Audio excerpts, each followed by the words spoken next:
ഖൽഖ് മുഹമ്മദുർ റസൂലുള്ളാഹി അഷ്റഫുൽ ഖൽഖ് മുഹമ്മദുർ റസൂലുള്ളാഹി സല്ലല്ലാഹു അലൈഹി വസല്ലമ തങ്ങളെ പേരിൽ മൗലിദ് നടക്കണം. നമ്മുടെ വീടുകളിൽ വെച്ച് മൗലിദ് ഓതണം. നമ്മുടെ മക്കളെയും കൂട്ടിയിട്ടിരുന്ന് ഓതണം. പറ്റുമെങ്കിൽ എല്ലാ നാട്ടുകാരെയും ഇഷ്ടപ്പെടുന്നവരെയും വിളിച്ചിട്ടൊരു സദസ്സ് സംഘടിപ്പിക്കണം. അതിന് പറയുമ്പോൾ പലർക്കും നേരമുണ്ടാകാറില്ല. മകന്റെ ബർത്ത്ഡേ ആണ് എന്ന് പറഞ്ഞാൽ കേക്ക് മുറിക്കാൻ ഭയങ്കര ജോറാണ്. മകന്റെ ബർത്ത്ഡേയുടെ ദിവസം കേക്ക് മുറിക്കാൻ ഭയങ്കര ജോറാണ്. ക്രിസ്ത്യാനികളുടെ ആചാരം കോപ്പിയടിക്കാൻ മുസ്ലിമേ നീ മുൻപന്തിയില്ല. സ്ഥാനത്ത് നിന്റെ ഈമാനിന് കാരണക്കാരനായി നിന്റെ ജീവിതത്തിലെ എല്ലാ നിയമത്തിനും വേണ്ടി പ്രവർത്തിച്ചു ഞാനും നീയും വിശ്വസിക്കുന്ന ലോകത്തിന്റെ മുഴുവനും കാരുണ്യമായ നബി അഷ്റഫുൽ ഖൽഖ് മുഹമ്മദുർ റസൂലുള്ളാഹി അഷ്റഫുൽ ഖൽഖ് മുഹമ്മദുർ റസൂലുള്ളാഹി സല്ലല്ലാഹു അലൈഹി വസല്ലമ തങ്ങളെ ജന്മദിനം വരുന്നു എന്ന് പറഞ്ഞാൽ ഏതെങ്കിലും 4 പാട്ടിന്റെ 30 സെക്കൻഡുള്ള ക്ലിപ്പ് എടുത്തിട്ട് സ്റ്റാറ്റസ് മതിയായി. ആ സ്റ്റാറ്റസിൽ സ്നേഹം കാണിച്ചാൽ മർഹബാ റബീന് സ്വാഗതം, മർഹബാ റബീന് സ്വാഗതം എന്ന് എഴുതി വെച്ചാൽ ഭയങ്കരായി. അതേ സ്ഥാനത്ത് തന്റെ മകന്റെ ജന്മദിനം വരുമ്പോഴോ എന്റെ മകന്റെ ബർത്ത്ഡേയുടെ സന്തോഷം എന്ന് എഴുതിയാ മതിയാകുമോ? മതിയാകുന്നില്ല അല്ലേ? അതിന് നിനക്ക് കേക്ക് മുറിക്കണമല്ലേ? ആ കേക്ക് മുറിച്ചിട്ട് മകന്റെ വായിൽ വെച്ചു കൊടുക്കണമല്ലേ? അതുപോലെ ഇഷ്ടപ്പെടുന്നവന്റെ വായിൽ വെച്ചു കൊടുക്കണമല്ലേ? ഇല്ലാതെ നിനക്ക് മനസ്സിന് സമാധാനമില്ല. അതേ സ്ഥാനത്ത് ലോകത്ത് ആഘോഷിക്കാനും സന്തോഷിക്കാനും വേണ്ടി അല്ലാഹുവിന്റെ ഖുർആൻ ഖുൽ ബിഫദ്ലില്ലാഹി വബിറഹ്മതിഹി ഫബിദാലിക ഫല്യഫറഹൂ. ലോകത്തെ ഏറ്റവും വലിയ കാരുണ്യമായ സയ്യിദുനാ അഷ്റഫുൽ ഖൽഖ് മുഹമ്മദുർ റസൂലുള്ളാഹി അഷ്റഫുൽ ഖൽഖ് മുഹമ്മദുർ റസൂലുള്ളാഹി സല്ലല്ലാഹു അലൈഹി വസല്ലമ തങ്ങളെ പേരിൽ നിങ്ങൾ സന്തോഷിക്കൂ അല്ലാഹുവിന്റെ ഖുർആൻ. അതിന്റെ പേരിൽ മൗലിദ് ഓതാൻ നമുക്ക് നേരമില്ല. മൗലിദിന്റെ സദസ്സിൽ പോയി ഇരിക്കാൻ നമ്മൾ ജോറാണ്. എന്നാലും അവിടുന്ന് ഭക്ഷണം കഴിച്ചു പോകാനല്ലാതെ അവിടെ ഇരുന്നിട്ട് ഒരല്പം മൗലായെങ്കിലും അറിയുന്ന വരിയെങ്കിലും കൂടെ ചൊല്ലട്ടെ എന്ന് ചിന്തിക്കാൻ ആളുകൾ ചുരുങ്ങിപ്പോയി. അതിനാളെ കിട്ടാനില്ല. അതേ സ്ഥാനത്ത് മൗലിദിന്റെ സ്റ്റാറ്റസ് വെക്കാൻ ആളുകൾ ജോറാണ്. അതിന്റെ പേരിൽ ഏതെങ്കിലും നല്ല പാട്ട് കിട്ടിയ സ്റ്റാറ്റസ് വെക്കാൻ ജോറാണ്. പോസ്റ്റ് ചെയ്യാൻ നമ്മള് ജോറാണ്. ഫേസ്ബുക്കിൽ ഇടാൻ ജോറാണ്. ആശിഖീകളാണ് എന്ന് പറയും ജോറടിക്കാൻ നമ്മൾ ജോറാണ്. ജീവിതത്തിൽ പ്രവർത്തിപഥത്തിലേക്ക് കൊണ്ടുവരാൻ ആളുകൾ ചുരുങ്ങിപ്പോയി. പരിശുദ്ധമായ റബീഉൽ അവ്വൽ നമ്മളിലേക്ക് കടന്നു വരുന്നത് കേൾക്കാൻ വന്ന ഈമാനുള്ള വിശ്വാസികളെ നാട്ടുകാരെ മുഴുവനും വിളിച്ച് വീട്ടിൽ വരുത്തിയിട്ട് ഭക്ഷണം കഴിപ്പിക്കാനുള്ള ഒരു സംവിധാനവും ഇതിനാവശ്യമായ സൗകര്യവും സാമ്പത്തികവും നിങ്ങൾക്കില്ലാതെ പോയെങ്കിൽ നിങ്ങൾ വിഷമിക്കേണ്ടതില്ല. ഏറ്റവും ചുരുങ്ങിയത് സ്വന്തം പ്രിയപ്പെട്ട മക്കളെയും കൂട്ടിയിട്ടെങ്കിലും ആ പരിശുദ്ധമായ റബീഉൽ അവ്വലില് വീട്ടിലിരുന്നിട്ടൊരു മൗലിദ് ഓതാനുള്ള ഒരു സന്മനസ് ജീവിതത്തിൽ കണ്ടെത്തണേ ഉപ്പമാരെ, കണ്ടെത്തണേ ഉമ്മമാരെ, കണ്ടെത്തണേ ചെറുപ്പക്കാരെ. മറ്റു മതക്കാരന്റെ ആചാരങ്ങൾ കോപ്പിയടിക്കാൻ നമ്മൾ ജോറാണ്. മറ്റുള്ളവന്റെ ആചാരങ്ങളിൽ കൂറുചേരാൻ നമ്മൾ ജോറാണ്. മറ്റുള്ളവന്റെ ആചാരങ്ങൾക്കും ആശംസകൾക്കും എഴുതി വിടാൻ നമ്മൾ ജോറാണ്. അതിന്റെ പേരിൽ വസ്ത്രധാരണ നടത്താൻ നമ്മൾ ജോറാണ്. അവര് ധരിക്കുന്നത് പോലെയുള്ള വസ്ത്രം ധരിക്കാനും നമ്മൾ ജോറാണ്. ആ ഫോട്ടോ എടുത്തിട്ട് സ്റ്റാറ്റസ് ഇടാനും നമ്മൾ ജോറാണ്. ഇതിന് പകരം എന്റെ വയല് കേൾക്കാമെന്ന് ഈമാനുള്ള വിശ്വാസികളെ ഉണ്ടാകേണ്ടത് എന്താണ് എന്നറിയോ? റഹ്മത്തുൽ ലിൽ ആലമീൻ സയ്യിദുൽ വജൂദ് ലോകത്തെ മുഴുവനും പടക്കാൻ കാരണക്കാരനായ സയ്യിദുനാ അഷ്റഫുൽ ഖൽഖ് മുഹമ്മദുർ റസൂലുള്ളാഹി അഷ്റഫുൽ ഖൽഖ് മുഹമ്മദുർ റസൂലുള്ളാഹി സല്ലല്ലാഹു അലൈഹി വസല്ലമ തങ്ങളെ പേരിൽ മൗലിദ് ഓതാനുള്ള ഒരു സന്മനസ് നമ്മൾ ഉണ്ടാക്കിയെടുക്കണം. അസ്തഗ്ഫിറുല്ലാഹൽ അലീം. നല്ല മൗലിദ് ഓതാനുള്ള സദസ്സുണ്ട്. എവിടെ? മകന്റെ ബർത്ത്ഡേ ഉണ്ട്. ചില ആളുകളെ ന്യായാണ് മകന്റെ ബർത്ത്ഡേ ആഘോഷിക്കാൻ വേണ്ടി ന്യായം കണ്ടെത്താണ്. അന്ന് മൗലിദ് ഓതിയിട്ട് ഉസ്താദിനൊക്കെ സംഭാവന കൊടുത്താലോ അല്ലേ? ക്രിസ്ത്യാനിയുടെ ആചാരം കോപ്പിയടിക്കേണ്ട ആവശ്യം എന്താണ്? നിനക്ക് അങ്ങനെ ഉസ്താദിന് കൊടുക്കണം എന്നുണ്ടെങ്കിൽ റബീഉൽ അവ്വലിൽ കൊടുത്താ വാങ്ങാത്ത ഉസ്താദുമാരുണ്ടോ? റബീഉൽ അവ്വൽ അല്ലാഹുവിന്റെ ഹബീബായ നബി മുഹമ്മദുർ റസൂലുള്ളാഹി സല്ലല്ലാഹു അലൈഹി വസല്ലമ തങ്ങളെ ജന്മദിനമാണ്. ലോകത്ത് ഒരു പണ്ഡിതനും ഒരു ആലിമീങ്ങൾക്കും തർക്കമില്ല. ഖുർആൻ പോലും എടുത്തു പറഞ്ഞു. അതിന്റെ പേരിൽ നിങ്ങൾ സന്തോഷിച്ചോളൂ. ആ സന്തോഷത്തിന് വേണ്ടി ലോകത്തിന്റെ മുഴുവൻ മുഴുവനും കാരുണ്യമാകുന്ന നബി മുഹമ്മദുർ റസൂലുള്ളാഹി സല്ലല്ലാഹു അലൈഹി വസല്ലം തങ്ങൾക്ക് വേണ്ടി സന്തോഷിക്കാൻ ഈ പണം ചെലവഴിച്ചു, അതിനു വേണ്ടി നീ മൗലിദ് ഓദിച്ചു, അതിനു വേണ്ടി നീ ഉസ്താദുമാരെ വിളിച്ചു. അത് പറയുമ്പോ ചില ആളുകളെ കയ്യിൽ പൈസ ഉണ്ടാവൂല. മകന്റെ ബർത്ത്ഡേ ആഘോഷിക്കാൻ വേണ്ടി ന്യായം കണ്ടെത്തിയാണ്. അന്ന് മൗലിദ് ഓതിയിട്ട് ഉസ്താദിന് സംഭാവന കൊടുത്താലോ, ഉസ്താദിന് ഹദിയ കൊടുത്താലോ, ഉസ്താദിനെ സന്തോഷിപ്പിച്ചാലോ, അത് മകന്റെ മൗലിദിനുള്ള സന്തോഷാണ്, മകന്റെ ജന്മദിനത്തിന് വേണ്ടി സന്തോഷിക്കാനാണ്. എന്നാൽ ഏറ്റവും അർഹതപ്പെട്ട സന്തോഷത്തിന്റെ ഉടമയാ അഷ്റഫുൽ ഖൽഖ് മുഹമ്മദുർ റസൂലുള്ളാഹി സല്ലല്ലാഹു അലൈഹി വസല്ലം ഇരിക്കട്ടെ. എന്റെ വിഷയമതല്ലാത്തതുകൊണ്ട് ഞാനിപ്പോൾ അതിലേക്ക് വിശദമായി കടക്കുന്നില്ല. പറഞ്ഞത് മറന്നുപോയോ? റബ്ബ് ലോകത്തെ മുഴുവനും സൃഷ്ടിച്ചു, എല്ലാം സൃഷ്ടിച്ച് പരിപാലിച്ചു കൊണ്ടിരിക്കുന്നു. ആ റബ്ബിന്റെ വദിക്കാ ഞാൻ പറഞ്ഞത് വലഖദ് കറംനാ ബനി ആദം. ആ റബ്ബ് മനുഷ്യകുലത്തെ മുഴുവനും ആദരിച്ചിരിക്കുന്നു. ആ ആദരവിന്റെ വലുപ്പമാ ഞാൻ പറഞ്ഞത്. നമ്മൾ എത്ര വട്ടം ചോദിക്കുന്നു, രാവിലെ സുബ്ഹിന്റെ സമയത്ത് എഴുന്നേറ്റ് അല്ലാഹുവിനോട് ദുആ ചെയ്യുന്നു, റബ്ബനാ ആതിനാ ഫിദ് ദുനിയാ ഹസന വഫിൽ ആഖിറതി ഹസന വഖിനാ അദാബന്നാർ. അതേ ദുആ തന്നെ ദുആ നിസ്കരിച്ചിട്ടും അല്ലേ? അതേ ദുആ തന്നെ ളുഹർ നിസ്കരിച്ചിട്ടും ദുആ ചെയ്യുന്നു. അഷ്റഫുൽ ഖൽഖ് മുഹമ്മദുർ റസൂലുള്ളാഹി സ്വല്ലല്ലാഹു അലൈഹി വസല്ലം തങ്ങൾ ഈ പ്രാർത്ഥനയെ കുറിച്ച് പറഞ്ഞു. ഭൗതികവും ആത്മീയവുമായ സർവ്വ കാര്യങ്ങളും ഉൾക്കൊണ്ടിട്ടുള്ള ദുആയാണ്. റബ്ബനാ ആതിനാ ഫിദ് ദുനിയാ ഹസന വഫിൽ ആഖിറതി ഹസന വഖിനാ അദാബന്നാർ. അഷ്റഫുൽ ഖൽഖ് മുഹമ്മദുർ റസൂലുള്ളാഹി സ്വല്ലല്ലാഹു അലൈഹി വസല്ലം ഭയങ്കര ബഹുമാനമുള്ള ദുആ. രാവിലെ സുബ്ഹിക്ക് ദുആ ചെയ്തു, അതേ ളുഹ നിസ്കരിച്ചിട്ട് ദുആ ചെയ്തു, ളുഹർ നിസ്കരിച്ചിട്ട് ദുആ ചെയ്തു, അസ്ർ നിസ്കരിച്ചിട്ട് ദുആ ചെയ്തു, മഗ്രിബ് നിസ്കരിച്ചിട്ട് ദുആ ചെയ്തു, വഅബി നിസ്കാരം കഴിഞ്ഞിട്ട് ദുആ ചെയ്തു, ഇശാ നിസ്കരിച്ചിട്ട് ദുആ ചെയ്തു, സുബ്ഹി നിസ്കരിച്ച് വീണ്ടും ദുആ ചെയ്യുന്നു. ആവർത്തിച്ച് ദുആ ചെയ്യുന്നു. അല്ലാഹ് എന്ത് പറഞ്ഞു? എന്തായി ചോദിച്ചെങ്ങനെ ചോദിക്കുന്നു? ഇതന്നല്ലേ രാവിലെയും ചോദിച്ചത്, ഇതന്നെയല്ലേ ളുഹറിനും ചോദിച്ചത്, ഇതന്നല്ലേ ളുഹ നിസ്കരിച്ചിട്ടും ചോദിച്ചത്, ഇതന്നല്ലേ അസ്ർ നിസ്കരിച്ചിട്ടും ചോദിച്ചത്, ഇതന്നല്ലേ മഗ്രിബ് നിസ്കരിച്ചിട്ടും ചോദിച്ചത്? ഇല്ല. എത്രത്തോളം നീ ചോദിക്കുന്നുണ്ടോ? ദുഊനി അസ്തജിബ് ലക്കും. അടിമയുടെ മനസ്സും അടിമയുടെ പോരായ്മയും അടിമയുടെ ളുഹും ആ മനുഷ്യന്റെ ദൗർബല്യതയെ കുറിച്ചും ഏറ്റവും അറിയുന്ന റബ്ബാണ് അല്ലാഹ്.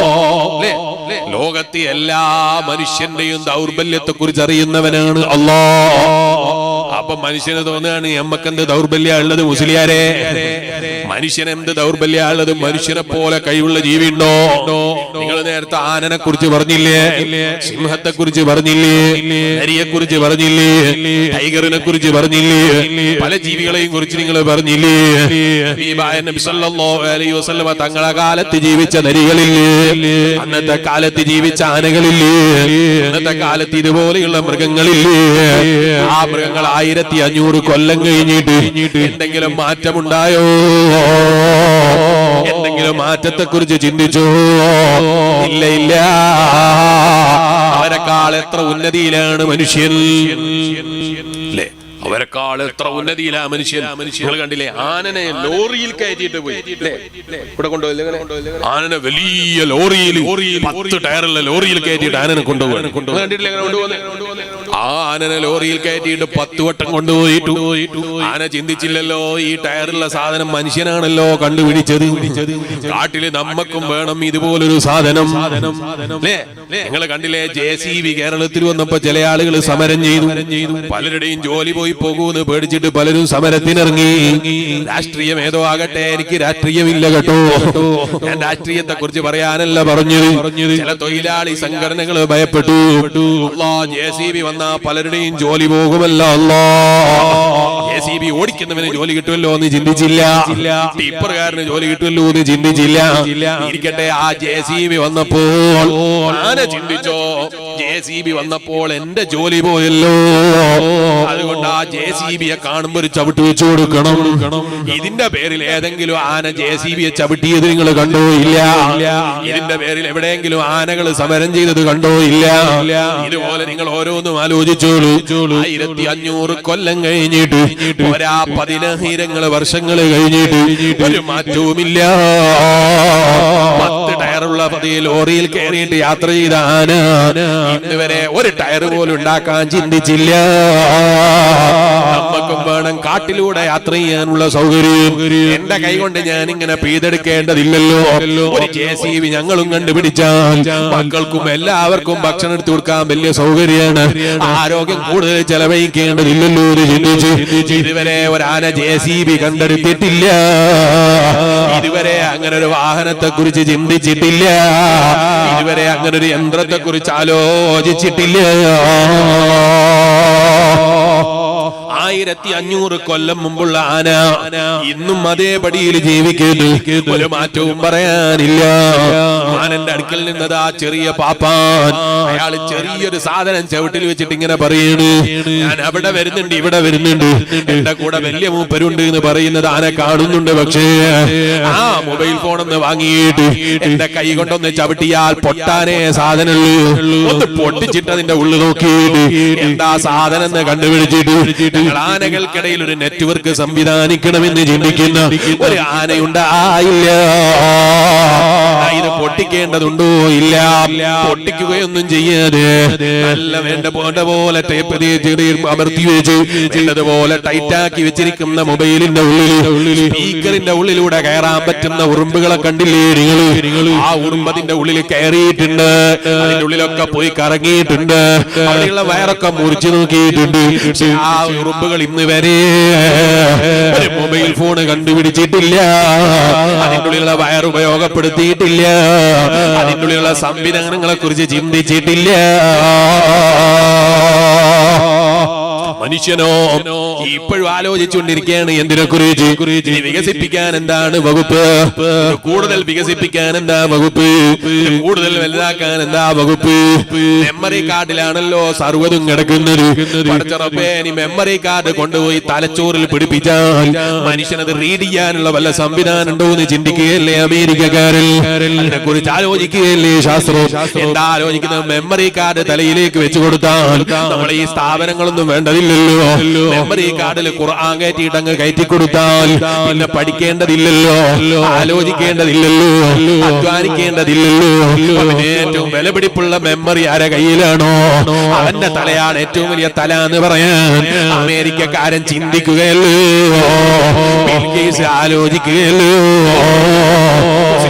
എന്നിട്ട് നിങ്ങൾ പറയണോ മനുഷ്യൻ ദുർബലനാണ്, മനുഷ്യൻ ദൗർബല്യമുള്ളവനാണ് എന്ന് നിങ്ങൾ ഇപ്പോഴും പ്രസംഗിച്ച് നടക്കുകയാണ്. 1500 കൊല്ലം മുമ്പ് അള്ളാന്റെ റസൂൽ മുഹമ്മദുർ റസൂലുള്ളാഹി, അള്ളാന്റെ റസൂൽ മുഹമ്മദുർ റസൂലുള്ളാഹി സ്വലാത്ത് ഉറക്കെ ചെല്ലണേ മുസ്ലിമേ. യഥാർത്ഥത്തിൽ എന്താ ദുഅഫ് എന്ന് ഞാൻ ബോധ്യപ്പെടുത്തി തരാം. എന്താ നിങ്ങൾ ആലോചിച്ചു നോക്ക്. അന്നത്തെ കാലത്ത് അള്ളാന്റെ റസൂൽ മുഹമ്മദുർ റസൂലുള്ളാഹി സല്ലല്ലാഹു അലൈഹി വസല്ലം തങ്ങളെ കാലത്തുണ്ടായ സംവിധാനാണോ ഇന്നത്തെ കാലത്ത്? അല്ല. ഒരുപാട് 100 കണക്കിന് പതിമടക്ക് മനുഷ്യൻ വികസിച്ചിട്ടുണ്ട്. ശരിയാ, മനുഷ്യന്റെ ദൗർബല്യത്തിന് കുറവില്ല. മനുഷ്യന്റെ ദൗർബല്യത്തിനൊരു കുറവില്ല. അന്ന് കുതിരപ്പുറത്താ യാത്ര ചെയ്തത്, അന്ന് കഴുതപ്പുറത്ത് യാത്ര ചെയ്തത്, ഒട്ടകപ്പുറത്താ യാത്ര ചെയ്തത്. ആ യാത്ര ചെയ്യുന്ന സമയത്ത് അവൻ വലത്തേക്ക് നോക്കിയപ്പോ ഈന്തപ്പനകൾ പിന്നാലെ ഓടുന്നത് പോലെ അവർക്ക് തോന്നിയിട്ടുണ്ട്.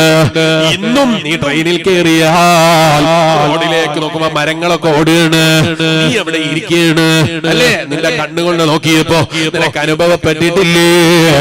ഇന്ന് ഞാൻ തിരുവനന്തപുരത്ത് നിന്ന് ട്രെയിൻ കയറിയിട്ടാ ഇങ്ങോട്ടേക്ക് വന്നത്. റെയിൽവേ സ്റ്റേഷനിൽ നിന്ന് പാവപ്പെട്ട മുതലിവ് ട്രെയിന് നീങ്ങിയോ എന്ന് നോക്കാൻ വേണ്ടി പുറത്തേക്ക് നോക്കി. ഇടത്ത് ഭാഗത്തേക്ക് നോക്കിയപ്പോ ട്രെയിൻ ഭയങ്കര ജോറിൽ ഓടുകയാണ്. ഞാൻ മനസ്സിലാക്കി അൽഹംദുലില്ലാ കൃത്യസമയത്ത് ട്രെയിൻ എടുത്തിട്ടുണ്ടല്ലോ. അല്പസമയം കഴിഞ്ഞിട്ട് വീണ്ടും വലത് ഭാഗത്തേക്ക് നോക്കിയപ്പോ റെയിൽവേ സ്റ്റേഷനില് 5 മിനിറ്റ് കഴിഞ്ഞിട്ട് ട്രെയിൻ എടുത്തിട്ടില്ല. അപ്പോഴാ എനിക്ക് മനസ്സിലായത് നേരത്തെ പോയത് എന്റെ ട്രെയിനല്ല, നേരത്തെ പോയത് വേറൊരാളെ ട്രെയിനാണ്. പക്ഷെ എന്റെ കണ്ണുകൊണ്ട് നോക്കിയപ്പോൾ എനിക്ക് തോന്നിയത് എന്റെ ട്രെയിനാണെന്ന്. അല്ല മുസ്ലിയാരെ, അത് നിങ്ങളെ കണ്ണിന്റെ തകരാറാണ്. നിങ്ങളും നാളെ ട്രെയിനിൽ കയറിയിട്ടൊന്ന് ഇരുന്ന് നോക്കിക്കോളൂ. ഇടത് ഭാഗത്ത് കൂടെ പോകുന്ന ട്രെയിൻ കണ്ടിട്ട് നിനക്കും തോന്നുകയാ നിന്റെ ട്രെയിൻ യാത്രയില് വലത് ഭാഗത്ത് കാലിയായ സ്ഥലമാണോ? അപ്പോഴാ അറിയുന്നത് നിന്റെ ട്രെയിൻ യാത്ര ചെയ്തിട്ടില്ല, നിന്റെ ട്രെയിൻ മൂവ് ചെയ്തിട്ടില്ല, നിന്റെ ട്രെയിൻ സ്റ്റാർട്ട് ചെയ്തിട്ടില്ല. ഓ എന്റെ വാല് കേൾക്കാൻ വന്ന ഈമാനുള്ള വിശ്വാസികള്, പറയാൻ എത്രയാ നമുക്ക് പറയാനുള്ളത്. നീ കാറിൽ ഇരുന്നപ്പോ ആ കാറിൽ സ്പീഡിൽ യാത്ര ചെയ്യുമ്പോ നീ പുറത്തേക്ക് നോക്കി വാ, വലിയ തെങ്ങ്. എത്ര സ്പീഡിലാ മൂപ്പരോടുന്നത്, എത്ര സ്പീഡിലാ മൂപ്പരോടുന്നത്. അത് ഓടുന്ന സ്പീഡിന്റെ കടുപ്പറിയണോ? നിന്റെ കാറിന്റെ മീറ്ററിലേക്ക് നോക്കിയാൽ അറിയാം നിന്റെ കാറ് ഓടുന്നത് 60 സ്പീഡിലാണോ? ആ തെങ്ങ് 60 സ്പീഡിൽ ഓടുന്നു എന്നാ നിനക്ക് തോന്നുന്നത്. നിന്റെ കാറ് 120 സ്പീഡിലാണോ? അനുവദനീയാണ് ഇവിടെ എന്ന് ഞാൻ പറഞ്ഞതിന് അർത്ഥമില്ല കേട്ടോ. കേരളത്തിലുള്ള ക്യാമറ നോക്കിയിട്ടേ വണ്ടി ഓടിക്കേണ്ടു, നിയമം പാലിച്ചിട്ടേ ഓടിക്കേണ്ടു.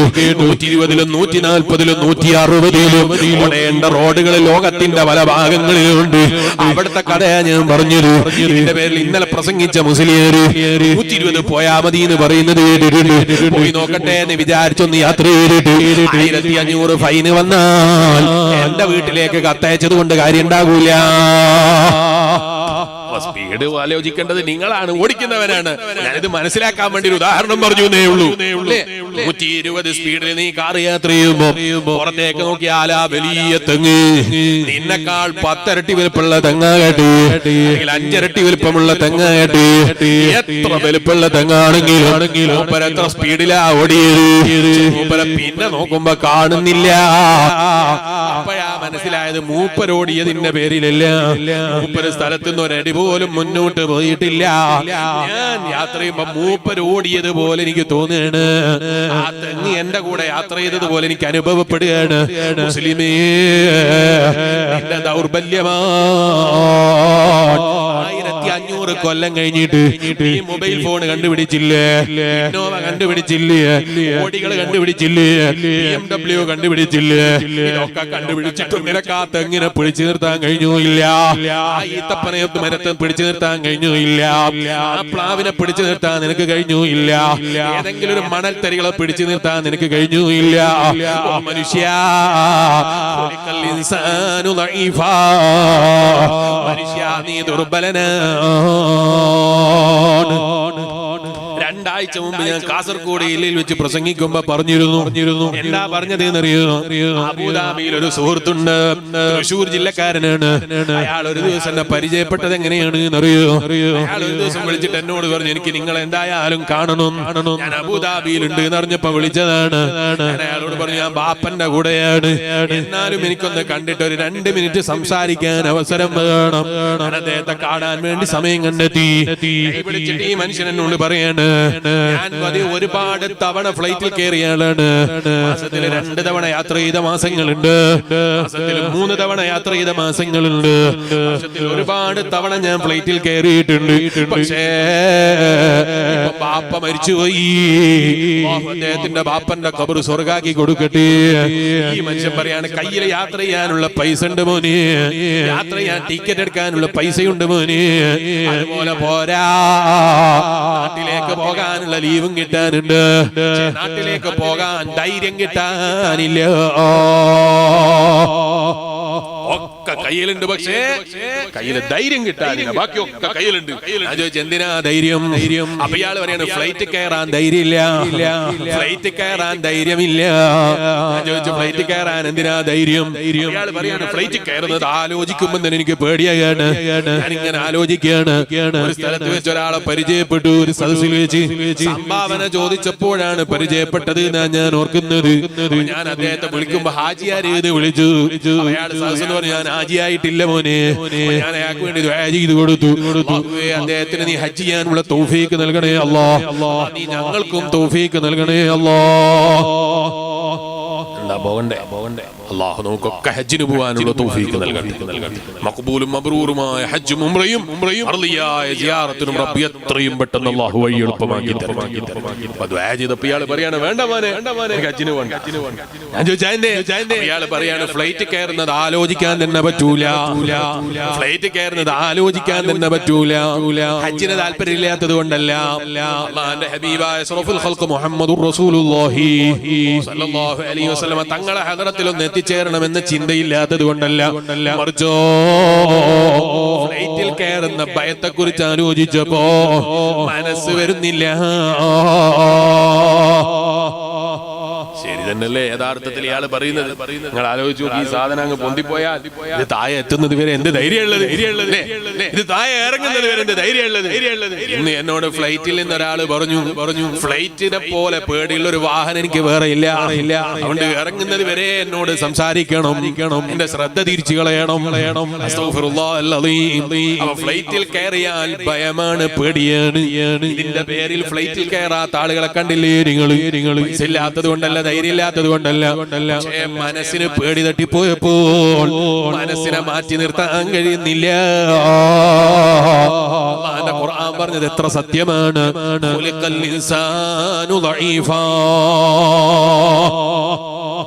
മനുഷ്യൻ വളരെ ദുർബലനാണ്, വളരെ ദുർബലനാണ്. നിങ്ങൾ ആലോചിച്ചു, നാട്ടിൽ കൊറോണ ഉണ്ടായിരുന്നില്ലേ? ഇല്ലേ?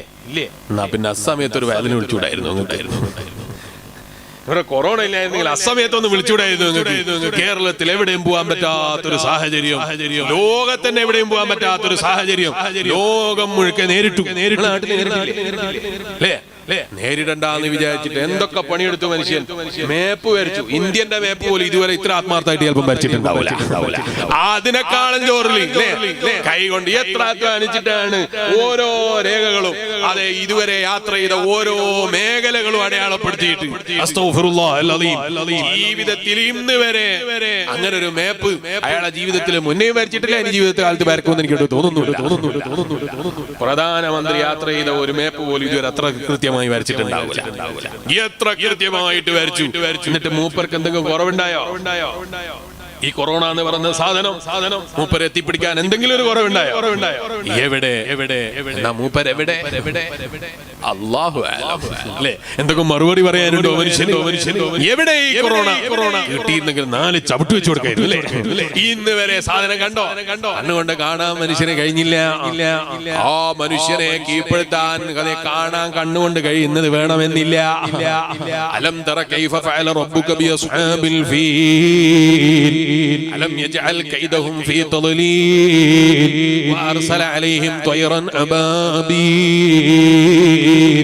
അല്ലാഹുവിന്റെ ഖുർആൻ പറഞ്ഞില്ലേ, മദ്രസയിൽ നമ്മൾ പഠിച്ചില്ലേ, അടക്കാ പക്ഷിയുടെ വലുപ്പം പോലും ഇല്ലാത്ത ചെറിയ പക്ഷികൾ ആനയെ പോലെയുള്ള വലിയ ജീവികളെ നശിപ്പിച്ചു എന്ന് പറഞ്ഞപ്പോ അതെങ്ങനെയായിരിക്കും പഠിച്ച റബ്ബേ? ആ അടക്കാ പക്ഷിയുടെ വലുപ്പമുള്ള അല്ലെങ്കിൽ ചെറിയ ജീവി ആനനെ പോലും നശിപ്പിച്ചു എന്ന് പറഞ്ഞത് എങ്ങനെയാണ് എന്ന് തോന്നിയോ? അത് അടക്കയുടെ വലുപ്പമെങ്കിലും ഉണ്ടായിരുന്നു അല്ലേ? കണ്ണുകൊണ്ട് കണ്ടിട്ടില്ല. ഈ സദസ്സിൽ ഇരിക്കുന്നവർക്കൊക്കെ കൊറോണയാണ് എന്ന് ഞാൻ പറഞ്ഞാൽ, ഈ സദസ്സിൽ പോലെ മോനെ ഞാൻ തമാശ പറഞ്ഞതാ. സദസ്സിലിരിക്കുന്ന ഒരാൾക്ക് കൊറോണയാണ് എന്ന് പറഞ്ഞാൽ എല്ലാവരും പേടിച്ചു പോയില്ലേ? എല്ലാവർക്കും ഭയമായി പോയി. പിന്നെ മുഖം മറക്കുന്നതിന് പേടിയില്ല. ഏത് മുഖാന്നറിയോ? രാവിലെയും വൈകുന്നേരവും 5 നേരം നിസ്കരിക്കാറില്ലേ നീ? ആ നിസ്കരിക്കുന്ന സമയത്ത് സുജൂദിലേക്ക് നോക്കി അത്ര ആത്മാർത്ഥത ഉണ്ടാകാറില്ല. 5 നേരം അല്ലാഹുവിന് വേണ്ടി നിസ്കരിക്കും. ആ നിസ്കാരത്തിൽ സുജൂദ് നോക്കുമ്പോൾ കിട്ടലുണ്ടോ അത്ര ആത്മാർത്ഥതയില്ല? കണ്ണാടിയിൽ നോക്കിയിട്ട് എത്രയാ നീ മിനുക്കല്, എത്രയാ നീ നന്നാക്കല്, എത്രയാ നീ ജോറാക്കല്. ആ മുഖം നീ ബഹുമാനിച്ച് ആദരിച്ച മുഖല്ലേ? ആ മുഖത്ത് നീ മുഖമൂടി അണിഞ്ഞില്ലേ? മാസ്ക് ധരിച്ചില്ലേ? ധരിക്കൂല എന്ന് പറയാൻ അമേരിക്കയുടെ ഭരണാധികാരിക്ക് കഴിഞ്ഞു. കൊല്ലത്ത് ജീവിക്കുന്ന നിങ്ങൾക്കും എനിക്കും കഴിഞ്ഞു എന്നല്ല ഞാൻ ചോദിച്ചത്. അമേരിക്ക ഭരിക്കുന്ന ഭരണാധികാരിക്ക് കഴിഞ്ഞു, ജപ്പാന് ഭരിക്കുന്ന ഭരണാധികാരിക്ക് കഴിഞ്ഞു. എന്തിലധികം പറയാനാ? ഞങ്ങളാണ് ഏറ്റവും വലിയ ശക്തി എന്ന് പറയാതെ എടുത്തു പറയാൻ ആഗ്രഹിക്കുന്ന ചൈനക്കാരന് കഴിഞ്ഞു. വലിയ സൈനിക ശക്തിയുള്ള ഭരണാധികാരികളാ ഞങ്ങൾ എന്ന് പറയുന്ന പല രാജ്യങ്ങൾക്കും കഴിഞ്ഞു. എല്ലാ സൈന്യങ്ങളും തോറ്റുപോയി, സർവ സന്നാഹങ്ങളും തോറ്റുപോയി. പീരങ്കിക്ക് തോൽപ്പിക്കാൻ കഴിഞ്ഞില്ല, തോക്കുകൾക്ക് തോൽപ്പിക്കാൻ കഴിഞ്ഞില്ല, റോക്കറ്റുകൾക്ക് തോൽപ്പിക്കാൻ കഴിഞ്ഞില്ല, യുദ്ധായുധങ്ങൾക്ക് തോൽപ്പിക്കാൻ കഴിഞ്ഞില്ല. ആരെ തോൽപ്പിക്കാൻ കഴിഞ്ഞില്ല എന്നാ ഞാൻ പറഞ്ഞത്? വേറൊരു ഭരണാധികാരിയെ തോൽപ്പിക്കാൻ കഴിഞ്ഞില്ല എന്നല്ല, മറ്റൊരു സൈന്യത്തെ തോൽപ്പിക്കാൻ കഴിഞ്ഞില്ല എന്നല്ല, കണ്ണുകൊണ്ട് കാണാൻ കഴിയാത്ത, ഒറ്റ നോട്ടത്തിൽ കണ്ണുകൊണ്ട് ഇതുവരെ കണ്ടിട്ടില്ലാത്ത ഒരു ജീവിയെ അംഗീകരിക്കുന്നില്ലേ? ആ കൊറോണ എന്ന് പറയുന്ന ജീവി ലോകത്തെ മുഴുക്കെ അടക്കി ഭരിച്ചില്ലേ? മനുഷ്യ, നിന്റെ ലോഭത്രയാണ്, നിന്റെ ദൗർബല്യം എത്രയാണ്?